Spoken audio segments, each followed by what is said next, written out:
As obras de retirada dos tellados de uralita no complexo de Icos en Sobreira nestes días, co fin de sustituir a cuberta de algunha das naves, amosan un traballo meticuloso e con destacables proteccións e seguridade. Unha empresa chantadina é a encargada de acometer estas tarefas, xa que para poder renovar este tellado de considerable antigüidade é preciso retirar uralita que contén fibras de amianto que nun determinado momento, ao ser manipuladas, poden chegar riscos para a saúde. O encargado destes traballos explica como nos últimos anos a súa empresa dedica unha parte da súa actividade a realizar este tipo de tarefas na zona dun xeito homologado e profesional como que se está a cometer no complexo de Icos. Por retirarnos aproximadamente uns 1700 metros de amianto. Todas aquelas aurelitas que foron fabricadas antes do 2000 conteñen amianto. A partir do 2000 para adiante xa non conteñen o que é o amianto. Nas instalacións da cooperativa agrogandeira trabállase nunha nave almacén e outra dedicada ao sector lácteo e á horta.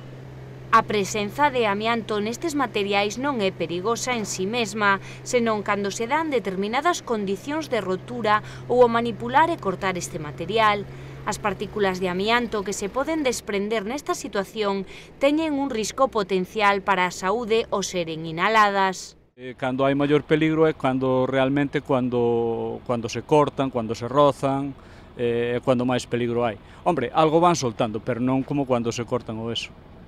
Nesta zona, bueno, igual que noutras, non? Pero falamos desta zona, é moi habitual atoparse con construcións que teñen uralita, non? Sí, a verdad que hai muchísimo por retirar.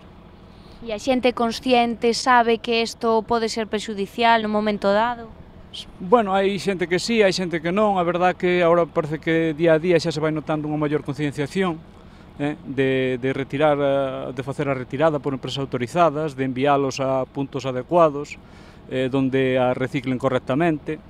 Pois incluso levamos o que é unha caseta, esa caseta leva 3 compartimentos, zona sucia, zona limpia e no medio as duchas. Nos, por exemplo, cando sacamos o que é a roupa, temos o que é un sistema de aspiración que nos está aspirando todo o que son as partículas.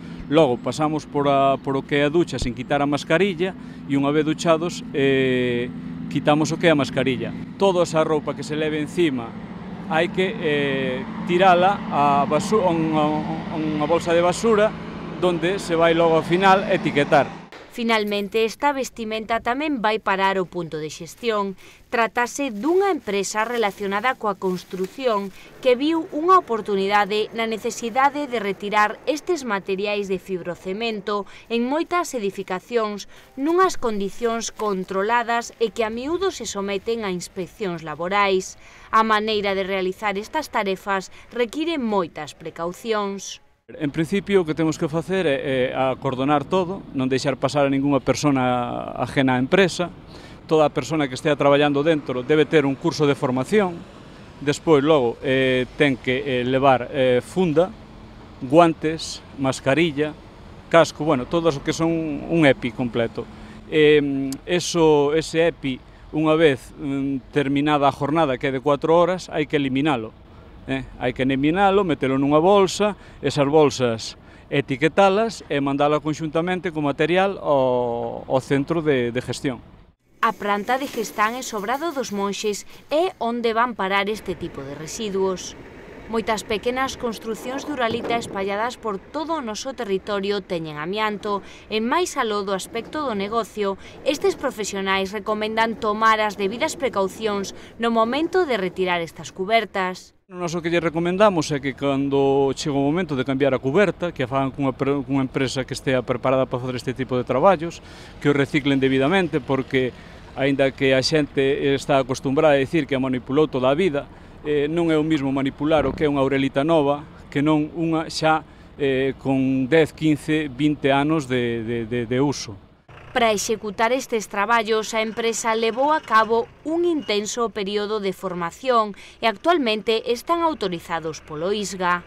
Hai como un ano empezámonos a formar, facendo cursos, despois tuvemos que facer plas, bueno, e agora tamén estamos moi pronto, tendremos un vehículo autorizado para facer a recollida é un punto tamén autorizado para depositar hasta que veña un camión que de grandes tonelajes. O asbesto ou amianto pode producir graves enfermidades fundamentalmente relacionadas co pulmón a persoas expostas e por iso a normativa tanto no ámbito nacional como no internacional é moi extensa.